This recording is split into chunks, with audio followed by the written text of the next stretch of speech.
Hey guys, so in this video we're going to be sharing with you some of the best tips that you need to learn if you are a really bad defender in this game. So we know everybody struggles to defend, and we're going to be sharing with you the 3 things that you need to learn and that you need to master in order to become a great defender in FIFA.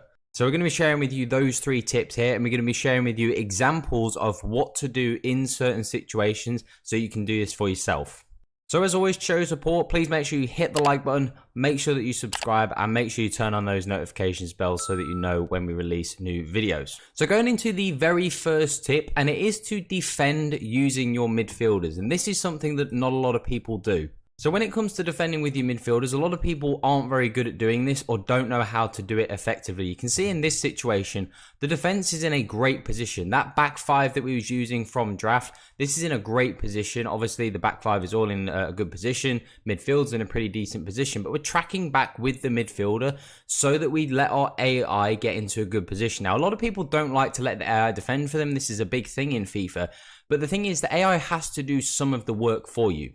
Now, the main reason for this is because you can only control one player at a time. Now, one thing that's bad about AI defending is you don't want the AI, and this is one thing that needs changing in FIFA, you don't want the AI to make interceptions and tackles for people, but AI has to be able to organize your team because you can only control one player. Because if it was just manual 100%, you'd move one player and the other 10 players would stay the same. So you have to let the AI organize itself for you, which it's done in this clip. By us controlling our midfielders, we're tracking back with the midfielders, and it's allowed the AI to get in a really good shape that our opponent has nowhere to go.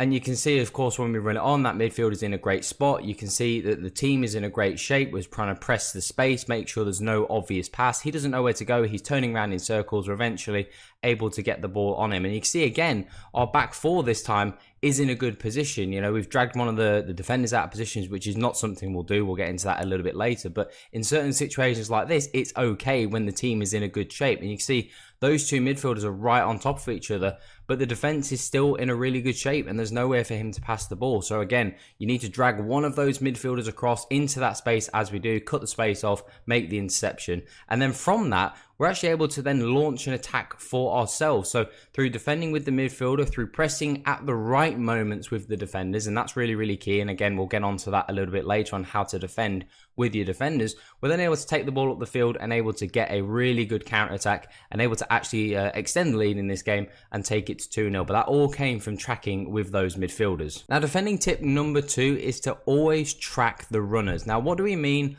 when we say track the runners? And something that a lot of people don't do, and this is where a lot of people get beat, is a prime example like this. You've got Mbappe making a run in behind. You've got our midfield all in front of the ball carrier. You can see our 2 centre midfielders, our CDM, they're out of position because of our tactics. And again, it's a combination of your tactics and your defending style. Our tactics are quite offensive, so sometimes we get into these positions where if we lose the ball in that transitional period, certain players are out of position. So if you get into this position a lot, you can see Mbappe's got plenty of space to run in behind, Pele's on the ball. At this point, there's kind of not really a lot you can do. Mbappe's already on the shoulder of the defender. There's no one pressing Pele, so he's able to just play an easy ball in behind, and of course, no one's got the pace really to keep up with Mbappe. He gets in behind, and of course, he's going to go on to score.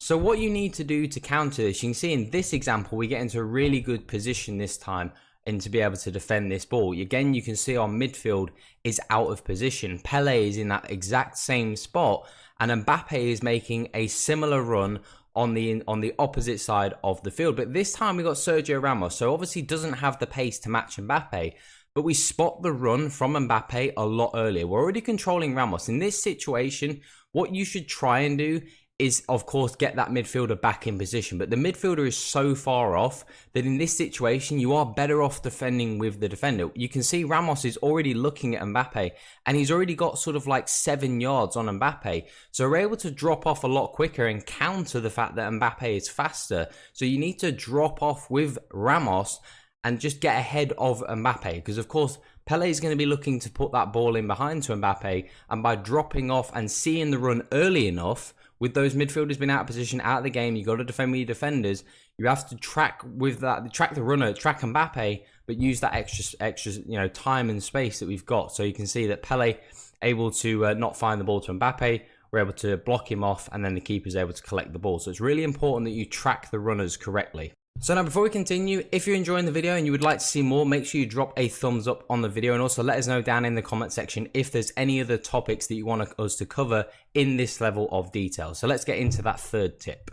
And the third and final tip again is to not dive into tackles really under any circumstances.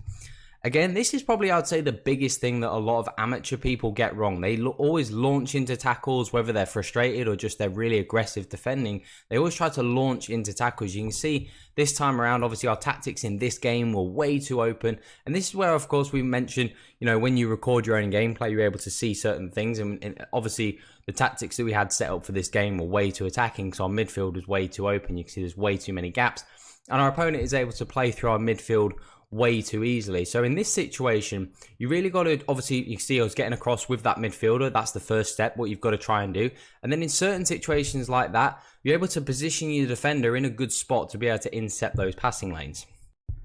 And you can see yet again, our opponent has got so much time and space on the ball. Midfield's way too open. Tactics obviously aren't quite right. There's so much space for De Bruyne right there to run into. And of course, you're trying to track back with that midfielder, but at certain moments, you just switched into that centre back just to be able to push him, forwards. And it just made our opponent switch around and flip around just so he had to sort of pause. And that gave Bruno Guimaraes the opportunity to then sort of get in behind De Bruyne, cut off the passing lane. He tried again, and Guimaraes was able to get in there again and cut the passing lane. So again, being able to, combination of all three of these things really is what makes a good defender. But you can see in all of these examples, we're not diving into tackles. We're not pressing that B button unless we absolutely are certain. As you can see in that example from Militao, there was no pass on for our opponent. So it was okay for us to be aggressive. And that's the thing.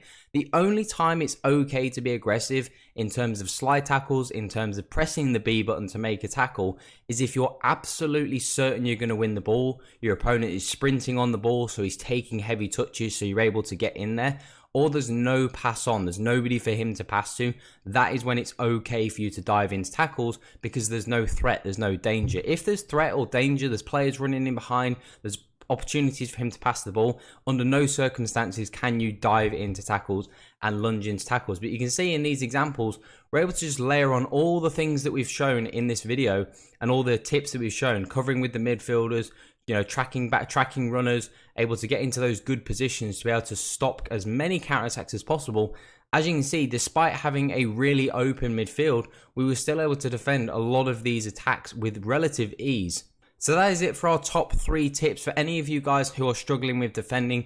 If you can do all 3 of these tips and practice these tips, you are 98% of the way there to being a good defender. Just being able to master each one of these tips, that is defending in a nutshell. Of course, you don't really need too much more beyond this. A few little extra things here and there, such as the second man press, being able to master that in certain moments is really, really important. Being able to know when to cut passing lanes, they're maybe the only other 2 things that you need to learn, and they're very, very advanced techniques. But these are probably the 3 most basic foundational things that you have to, if you don't have these 3 things, you'll never get better at defending, despite what anyone tells you. Any video, any tactics, any tricks, nothing. You can't do these 3 things, you'll never become a good defender in FIFA. So make sure you go away and practice and improve on these things, and we guarantee your defending will improve. So as we said earlier in the video, if you do want us to continue to make more videos like this, then make sure you drop a thumbs up on the video, make sure you subscribe, and make sure you smash that notifications bell. And if you do want to ask us any questions, make sure you join our Discord. The link to that is down in the description. So thanks for watching, and we'll see you in the next one.